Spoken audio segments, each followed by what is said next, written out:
Con su permiso, presidente, buenos días a todas, a todos. Bueno, el presidente ya hizo una introducción bastante tanto de la reforma judicial como del falso debate que se ha venido dando alrededor de la supuesta sobrerepresentación.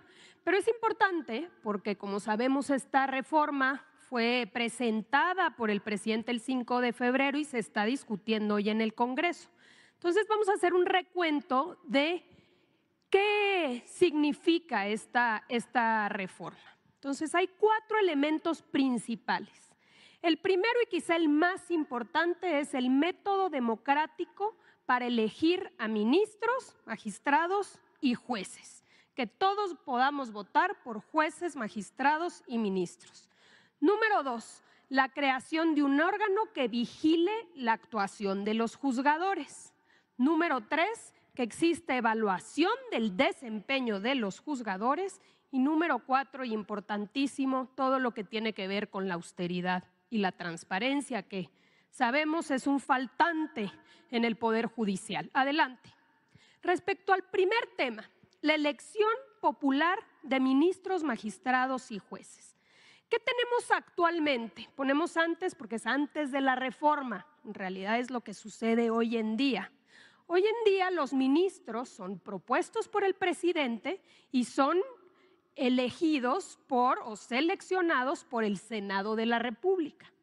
En el caso de los jueces y los magistrados, estos son seleccionados mediante un proceso cerrado de los que hacen carrera judicial, o sea, los que pertenecen al Poder Judicial, y dirigidos por el personal del Poder Judicial. Así se eligen actualmente a los jueces, magistrados y ministros.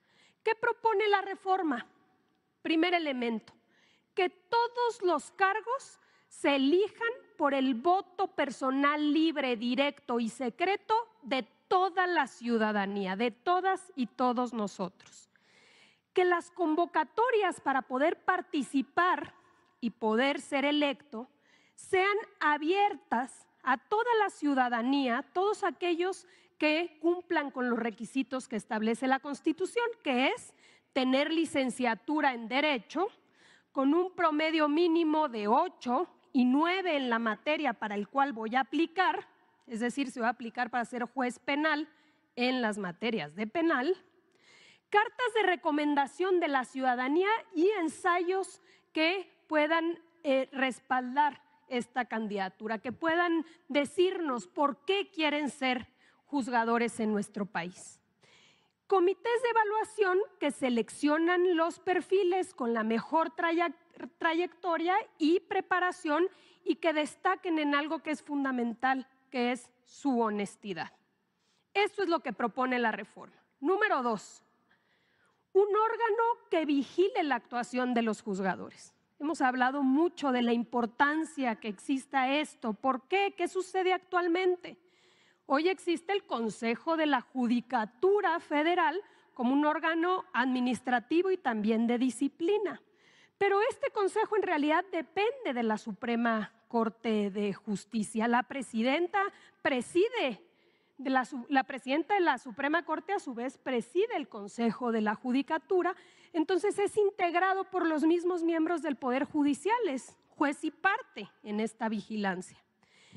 Facultades muy acotadas, porque por esta supuesta libertad de jurisdicción, en realidad es que no se puede entrar a evaluar las resoluciones de los juzgadores, no pueden ser cuestionadas ni revisadas.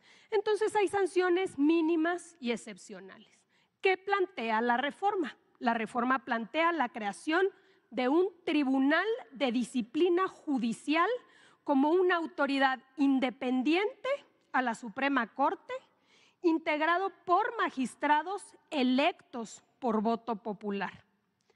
Facultades amplias para este tribunal para poder investigar la actuación de cualquier juzgador, incluyendo que sus resoluciones estén apegadas a derecho.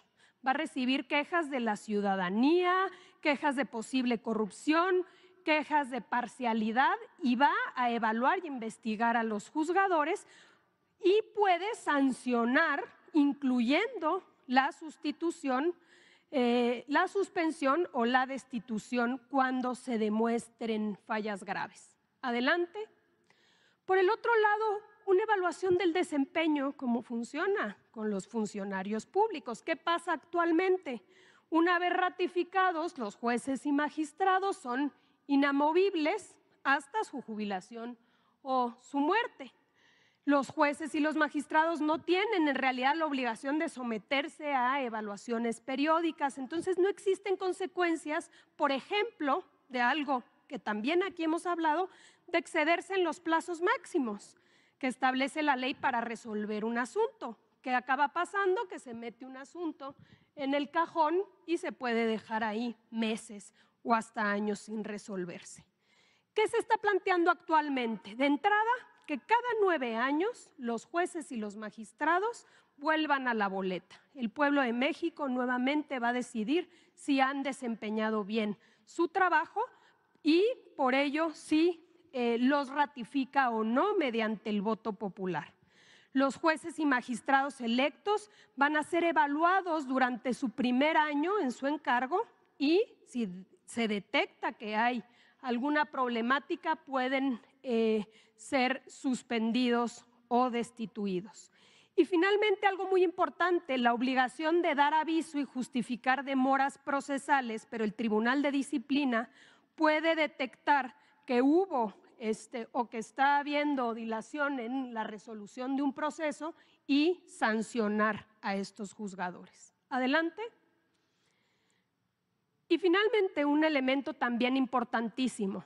Actualmente, a pesar de que la Constitución dice que nadie puede ganar más que el presidente, sabemos que las ministras y los ministros ganan sueldos elevadísimos por encima de lo que establece la Constitución y por encima, por supuesto, de lo que gana el presidente. Los ministros también reciben una pensión vitalicia y finalmente existen estos famosos fideicomisos y fondos que han sido utilizados de manera discrecional. En ese sentido, la reforma al Poder Judicial nuevamente, de manera clara para que no haya ningún tipo de interpretación, establece que el sueldo máximo es la remuneración del presidente. Nadie del Poder Judicial puede ganar más que el presidente. Se eliminan los haberes de retiro y los privilegios al concluirse los cargos y se eliminan los fideicomisos. Estos deberán reintegrarse a la hacienda pública.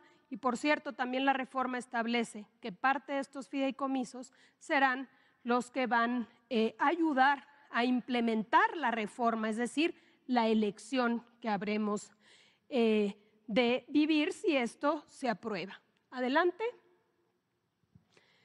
Finalmente, ¿cómo será ese proceso electoral si esta reforma se aprueba? La renovación a los cargos al Poder Judicial será en 2 etapas. Se ha escuchado y ustedes saben que ha habido una serie de foros y una de las demandas era que fuera progresivo. Bueno, la propuesta es que sea en 2 etapas. La primera etapa, la primera elección será el 1 de junio del próximo año, 1 de junio de 2025, y lo que establece la propuesta es que se elija a toda la Suprema Corte de Justicia de la Nación, a todo el Tribunal de Disciplina, este nuevo tribunal, sus miembros, a las 2 vacantes del Tribunal Electoral y a la mitad de jueces y la mitad de magistradas y magistrados. Los comités de evaluación van a verificar, es decir, la ciudadanía se va a inscribir, cada poder va a tener su comité evaluador y una vez que identifique que se pasa con, digamos, se tiene todos los requisitos, los aspirantes van a hacer una selección y luego va a haber una insaculación, una tómbola, digamos. Y ahí van a salir 3 candidatos por cargo para ministros, magistrados electorales y tribunales de disciplina y 2 para el caso de magistrados y jueces. Adelante. Una vez que haya esta selección, viene el gran día, que es la elección popular. Todos vamos a salir a las urnas y vamos a votar por los jueces, los magistrados y los ministros. ¿Y cómo establece la propuesta que se haga? Bueno, vamos a recibir una boleta, este es un ejemplo, y vamos a votar por 5 mujeres y 5 hombres para el caso de jueces, para el caso de magistrados, para el caso de ministros habremos de votar por 9 ministros, 5 mujeres y 4 hombres, y para el Tribunal de Disciplina por 5. Vamos a ver aquí al reverso de la boleta cuáles son los nombres de los que se están postulando y cada una y uno de nosotros vamos a poder votar. Adelante. El INE será el responsable de organizar, de supervisar y de fiscalizar la elección. Va a haber un periodo, según la propuesta, de 2 meses de campaña, donde no se permite el financiamiento público ni privado, pero sí va a haber tiempos en radio y televisión y va a haber debates para que la ciudadanía pueda conocer quiénes son los que se están postulando para ser nuestros jueces, magistrados y ministros, y quiénes van a resultar electos, quienes obtengan más número de votos. Ocuparán los cargos las personas más votadas, alternando la asignación entre hombres y mujeres para garantizar la paridad. Vamos a tener, de aprobarse esta reforma, un poder judicial paritario, mitad mujeres y mitad hombres. En caso de la ausencia de alguno de estos, por prelación va a ocupar quien haya obtenido más votos. Y finalmente, la segunda elección, la segunda mitad de jueces y magistrados, habrán de votarse en la elección intermedia de 2023. Entonces va a ser en 2 etapas, la primera el próximo año, 1 de junio, y la segunda para concluir con la renovación de todo el Poder Judicial en 2027 para el resto de magistrados y ministros. Quiere decir que es poner el elemento fundamental de un proceso democrático de elección de la ciudadanía para elegir al Poder Judicial.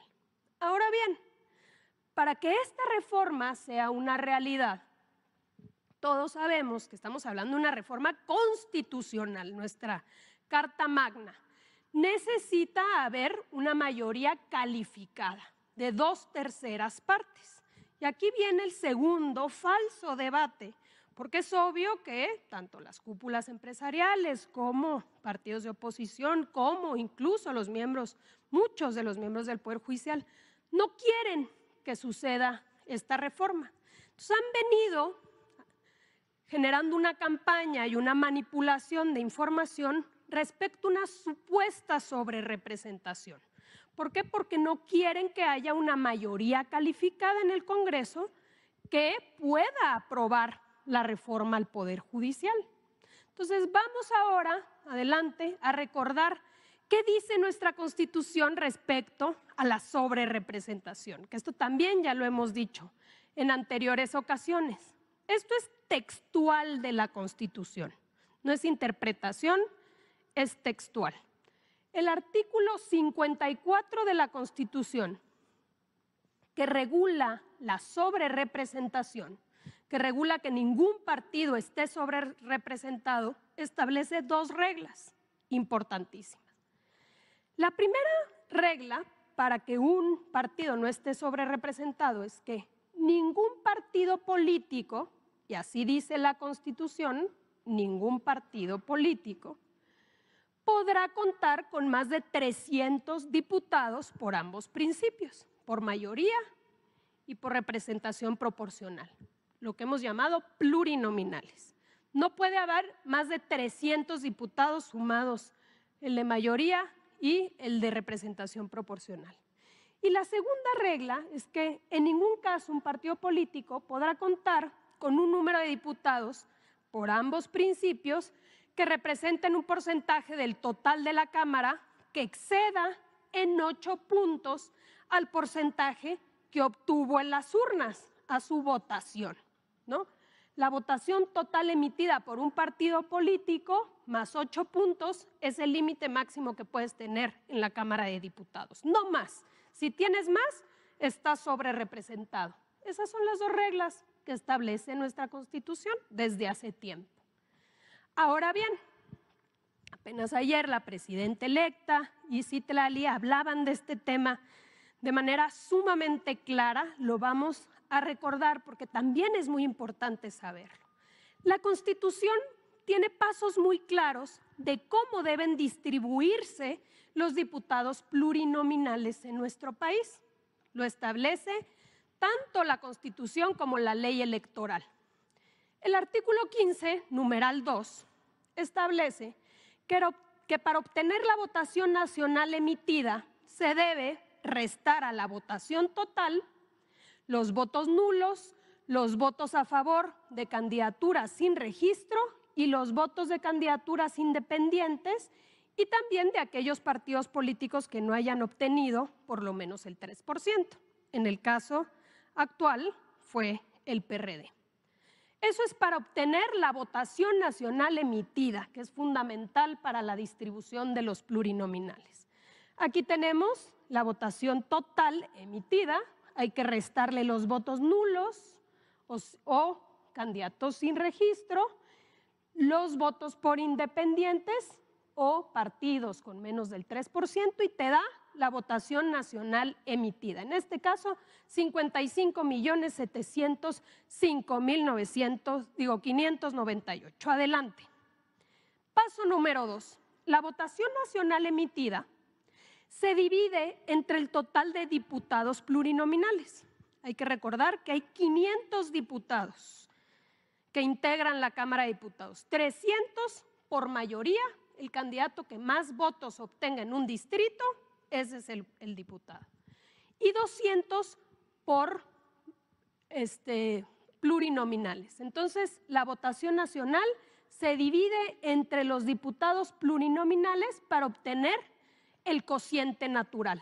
Aquí está, los 55.705.000 entre 200 te da 278.527, que es el cociente natural. Adelante. Paso número 3, dice la Constitución.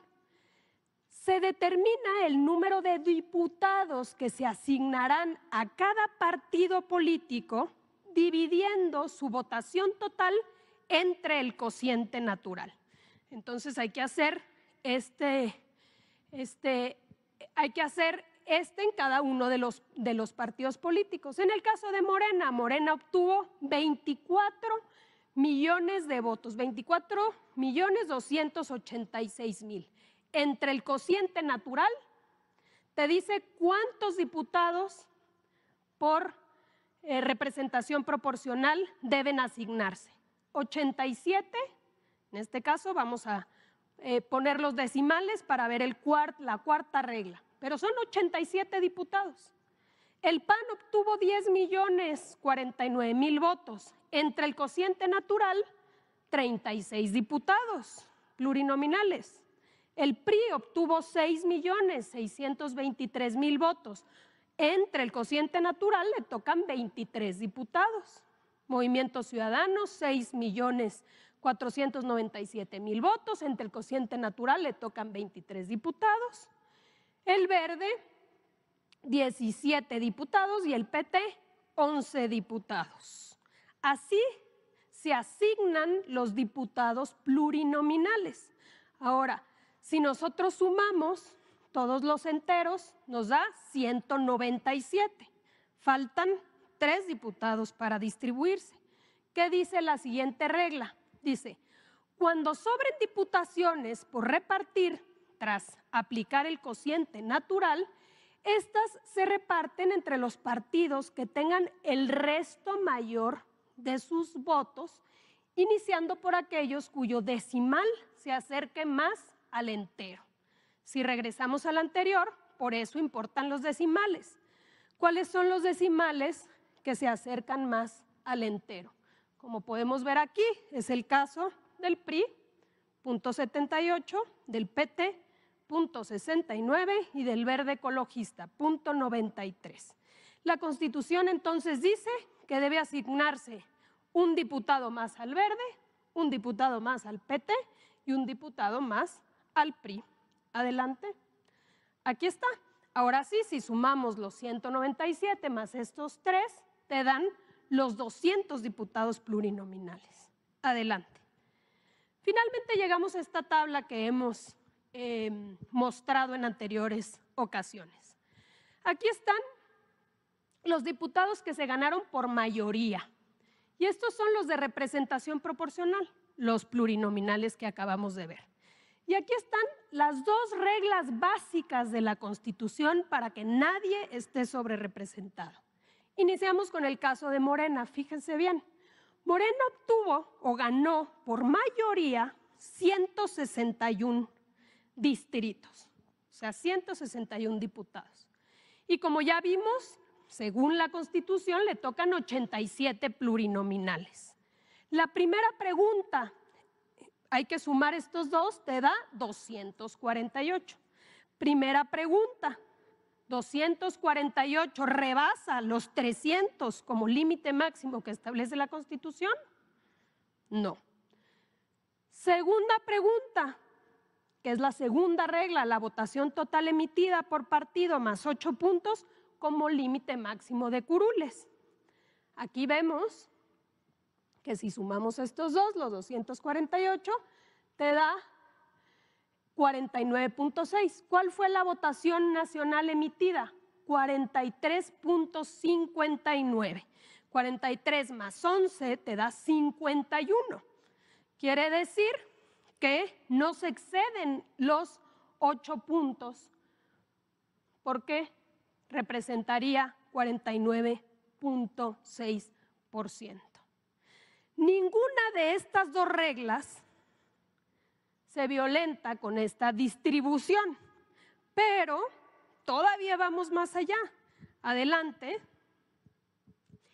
Este criterio se ha sostenido en todas estas elecciones, en el 2009, en el 2012, en el 2015, en el 2018, en el 2021, ha sido la distribución de plurinominales que establece la ley y la Constitución, que por partido no puede excederse de 300 y que por partido no puede excederse de 8 puntos más que la votación total emitida.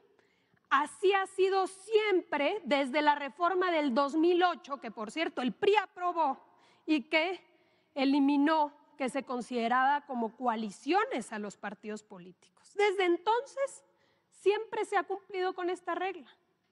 Hoy, ¿cuál es la pretensión o cuál es el supuesto debate? Dicen que se haga una interpretación de la Constitución. Y les gustaría, si me ponen la primera, que como dice la Constitución, donde dice la Constitución partidos políticos, que es la primerita, que en lugar de que cumplan con la Constitución y donde dice partidos políticos, que ahí le borren y le pongan coalición. Y ellos quisieran que dijeran ninguna coalición podrá contar con más de 300 diputados. Pero la Constitución dice partidos políticos y desde 2009 siempre se han distribuido igual. Esta es la hipocresía de cuando hablamos de la ley es la ley y del Estado de Derecho.